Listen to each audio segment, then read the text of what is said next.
आज हम बात करेंगे तालिबान की, जिसने अफगानिस्तान पर आतंक मचा रखा है।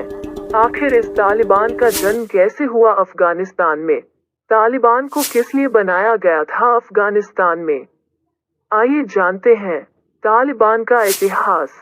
तालिबान की स्थापना 1994 में हुई थी, लेकिन यह कैसे बना यह समझने के लिए हमें अफगानिस्तान का राजनीतिक इतिहास समझना पड़ेगा। अब हम बात करते हैं सन 1978 की। यह वो दौर था जब अफगानिस्तान में राजनीतिक उथल-पुथल चल रही थी। उस समय अफगानिस्तान में पीपुल्स डेमोक्रेटिक पार्टी की सरकार थी, जो कि एक कम्युनिस्ट विचारधारा की पार्टी थी, जिसका नेतृत्व सैयद मोहम्मद नजीबुल्लाह के हाथों में था। नजीबुल्लाह ने उस समय महिलाओं को बहुत सारे अधिकार दिए। महिलाओं का घर से बाहर निकलना, पुरुषों के साथ मिलकर काम करने की आजादी दी, तथा इस्लामी कट्टरपंथी विचारधारा को कम करने की कोशिश की। और यही बात मुजाहिदीनों को नागवार लगी। इस कारण अफगानिस्तान सरकार और वहां का आतंकवादी संगठन मुजाहिदीन में जंग शुरू हो गई। मुजाहिदीन का प्रमुख नेता बुरहानुद्दीन रब्बानी था, जो मोहम्मद नजीबुल्लाह को राष्ट्रपति पद से हटाकर खुद शासन करना चाहता था, और मुजाहिदीन का पूरा कंट्रोल इसी के हाथों में था। इसलिए मुजाहिदीन ने पूरे अफगानिस्तान में कत्ल-ए-आम मचा रखी थी। हालात नियंत्रण से बाहर थे। तब मदद के लिए आगे आता है सोवियत संघ। अफगानिस्तान सरकार की मदद के लिए सोवियत संघ के तत्कालीन राष्ट्रपति लियोनिड ब्रेजनेव ने सन 1979 में अफगानिस्तान में सोवियत सेना भेजी। सोवियत सेना ने अफगानिस्तान सरकार के साथ मिलकर मुजाहिदीन के खिलाफ लड़ाई लड़ी, और कुछ ही दिनों में सोवियत सेना ने काबुल को वापस अपने अधिकार में कर लिया और हालात को अपने नियंत्रण में किया।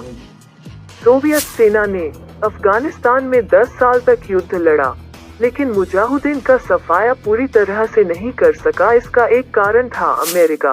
अमेरिका सोवियत संघ का विरोधी था। वो नहीं चाहता था सोवियत संघ का विश्व में प्रभाव बढ़े अफगानिस्तान में आतंकवाद के सफाए से।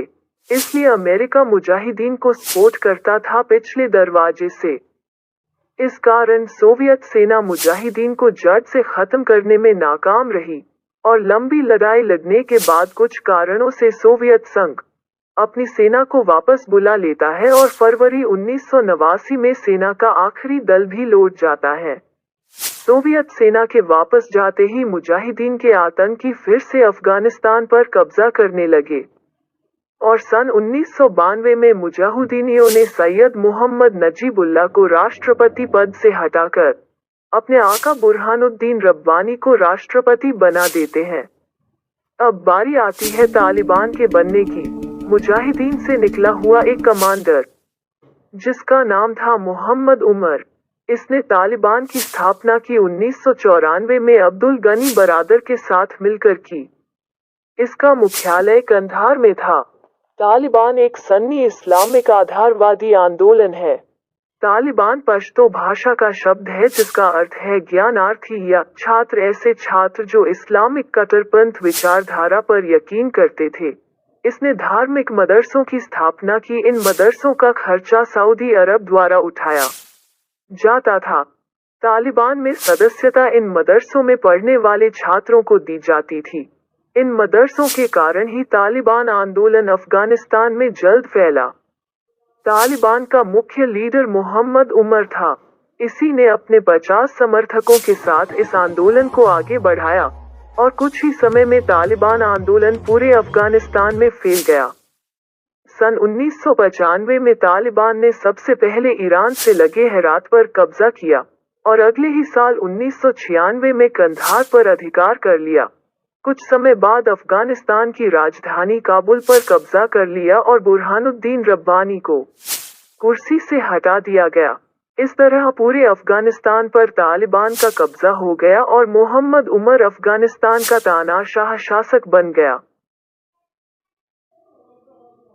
सन 1996 से लेकर 2001 तक अफगानिस्तान में तालिबान शासन के दौरान मुल्ला उमर देश का सर्वोच्च धार्मिक नेता था, और पूरा अफगानिस्तान तालिबान के कंट्रोल में था।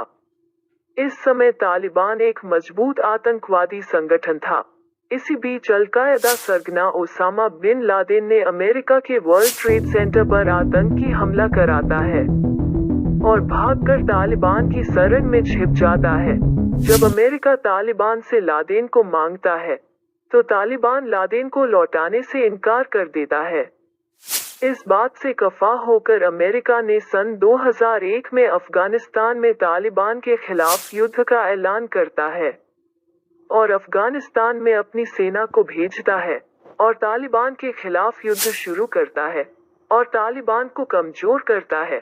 अमेरिका ने तालिबान के खिलाफ 20 साल तक एक लंबा युद्ध लड़ा, लेकिन तालिबान को पूरी तरह खत्म नहीं कर सका। अब अमेरिका अपनी सेना को वापस बुला लेता है और अमेरिकी सेना के वापस लौटते ही तालिबान ने अफगानिस्तान पर फिर से कब्जा कर लिया है और आतंक मचाना शुरू कर दिया है।